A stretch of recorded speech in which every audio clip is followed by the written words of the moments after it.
Welcome to Fueling Your Legacy, hosted by Samuel Knickerbocker. Each week, we expose the faulty foundational mindsets of the past and rebuild a new, stronger foundation essential in creating your legacy.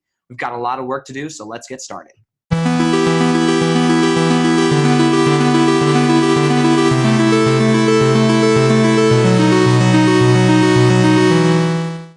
We have a special episode today. We are going to be talking about another book and how it's changed my life and how I hope it will be able to change yours. But we wanted to first just invite you to please, if you get a chance to go on and comment, share this podcast or Facebook live video with your friends, make sure that other people have the opportunity to really get exposed to this information. I've had more and more comments coming in, really from across the world, of the value that it's adding to people's lives and that it's been able to help them. I would really love some of those comments online so that I could shout you out and give you guys credit for all the help you're giving to me and also to your friends, because as you share this, more people are able to hear it and more people are able to get on their path to building their legacy. I've been back through listening to a few of the podcasts, and I think that I need to do a better job at really explaining in each episode how these things really do apply to fueling your legacy. How are these principles that I'm teaching and that I'm sharing with you and that my guests are sharing with you, how are they really going to help you achieve the legacy that you want? And that's really the ultimate goal of why I'm even doing this from period, is because I want everybody to be able to get to their legacy, and I want them to have the proper financial foundation to build their legacy on.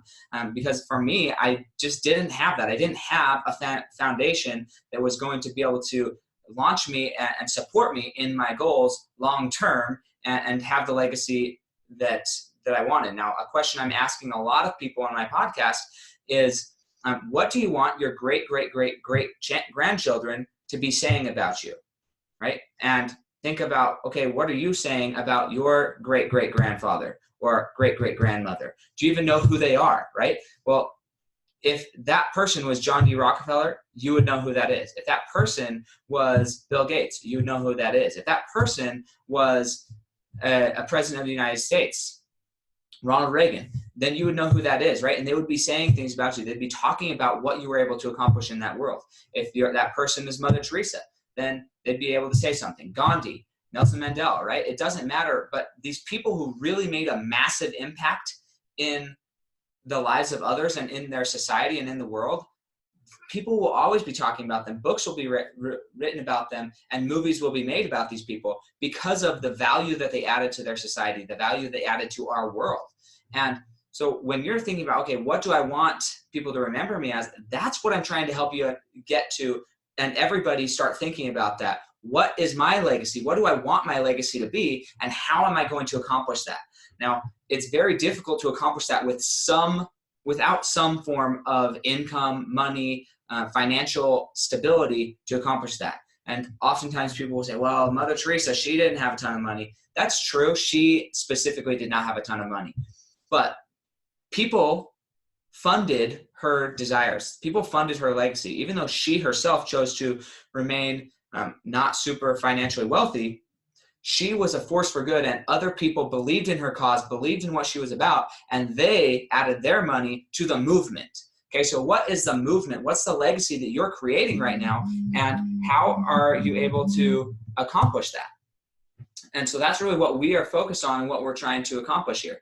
And so today, when we're going to be talking about, again, self-worth, worthiness, and do we feel worthy to actually go and accomplish and achieve our legacy? And if not, why not? And how can we change our mindset up here to actually believe and start inviting other people into our belief of, hey, this is possible and we can actually accomplish our goals.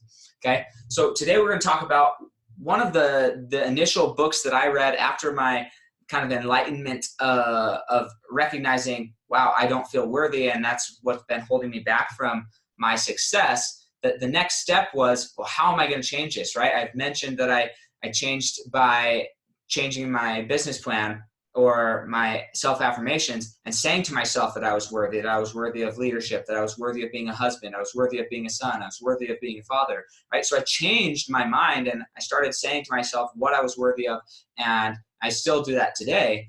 But another thing that was really helpful was this book by Bob Proctor. And you can either get it in a book form or you can get it in an audio program form where you can kind of be a fly on the wall, I guess you could say, to one of his Born Rich seminars. And it's a pretty long series, maybe 12, 14 hours of a series.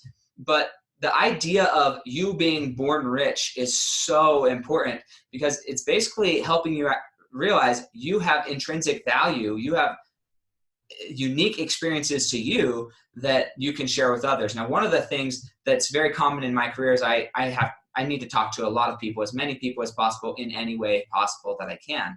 And what held me back from doing that and feeling unworthy to just enter a conversation with somebody I felt was on a higher social class than myself was I didn't feel like I would have anything of value to add to this conversation. And so in this book, Bob Proctor has you walk through this exercise and identifying, are you even comfortable being with yourself? Right? A lot of people, when they're driving in the car, they have the music on, because if they were to turn off the music and be driving in dead silence, they'd have to be with themselves. They're constantly on their phones. They're constantly talking to other people. They're out with friends. They're doing something to distract themselves from being with themselves. Because a lot of people don't want to be with themselves. They don't even know themselves, which is crazy. Something funny about this in the book, Bob Proctor says he's getting such a good relationship with his self that he often will get in conversations with himself and sometimes even say it out loud, right? Heaven forbid you're walking around the grocery store and you're so comfortable with you and with yourself that you're just talking to yourself. You're having a conversation about all the wonderful things in your life and how you're able to go out and benefit those around you, right? That would be so great that everybody is so comfortable with themselves that they don't need any outward validation for them to be comfortable with themselves.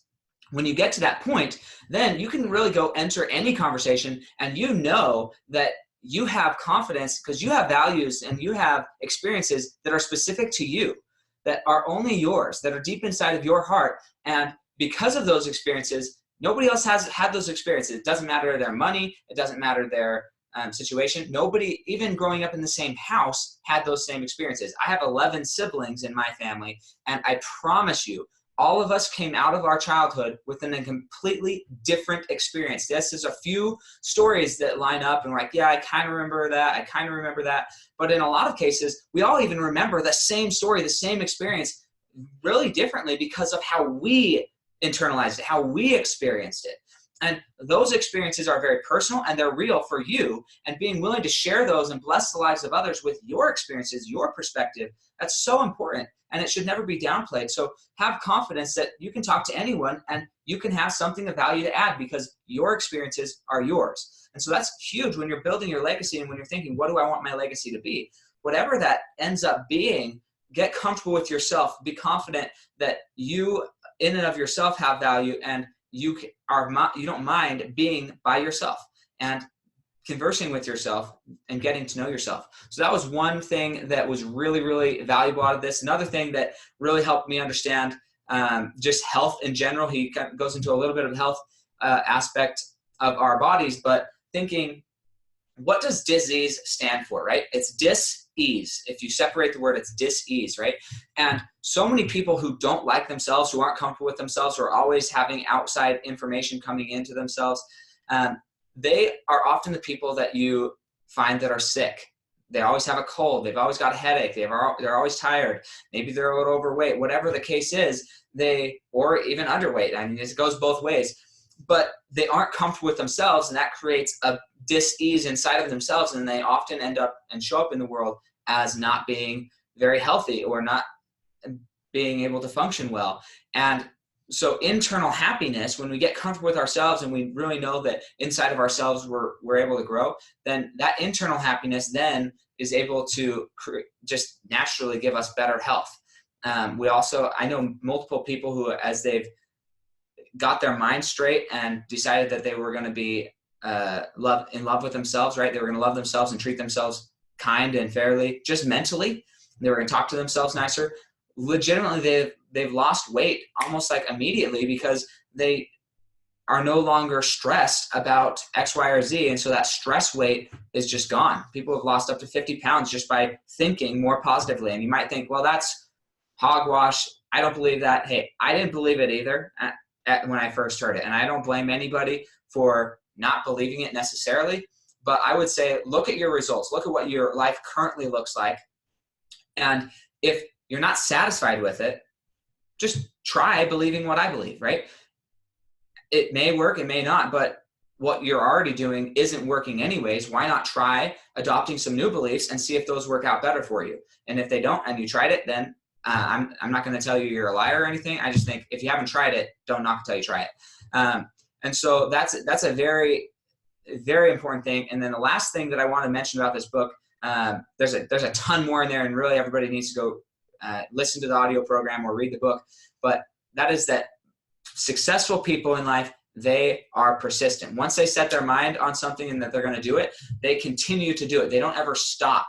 They're absolutely obsessed with accomplishing this goal, and they have dogged persistence in accomplishing their objectives. And so that's one thing I would suggest for you. Whatever your legacy is, whatever you want that to be doggedly persistent about it. Make sure that everybody in your life knows what you're going after, when you're going to have it, and why it's important to you. And if they want to be part of your vision, part of your dream, invite them in. If they don't, maybe separate yourself from them a little bit so they're not holding you back. And then once you are successful, it's my belief and my conviction that when you are successful, they will say that they always believed in you, they knew that you could do it, and they're extremely happy for you and your success. And if it's financial success, they likely will want a part of that financial success, and they won't mind you being able to spend money on them at all. In my experience, that's the case, but I guess it could be wrong. I'm willing to be wrong. I have no need to be right. All I can say is that these are my experiences, and take them for what they're worth. And I hope that they add value to your life. So again, if this resonates with you and if you feel like there's value here, please share this with other people so that this message can get out that you are of intrinsic worth, you have worth. There's books and tons of audio programs to help you recognize that. Everybody needs to hear it a different way. I've listened to hundreds of books at this point, and legitimately every time I listen to a new book, some of them resonate with me, some of them don't. The ones that don't, I kind of just discard. I'm like, hey, that was an okay book. But the ones that really help me, I'm an evangelist for them, man. I think everybody needs to read certain books. And if you want to know more about what those books are, keep listening, because I'm doing a book review every week. Or also, I'm going to have a page posted pretty soon here of my top 50 books that I think everybody should read. And you could start tackling those and knock those out.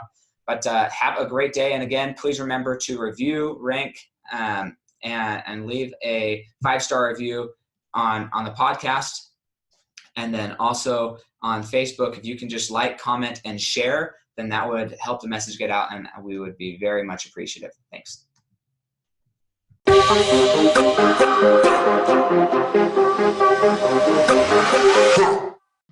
Thanks for joining us today. If what you heard resonated with you, please like, comment, and share on social media. Tag me so I can give you a shout out on the next episode.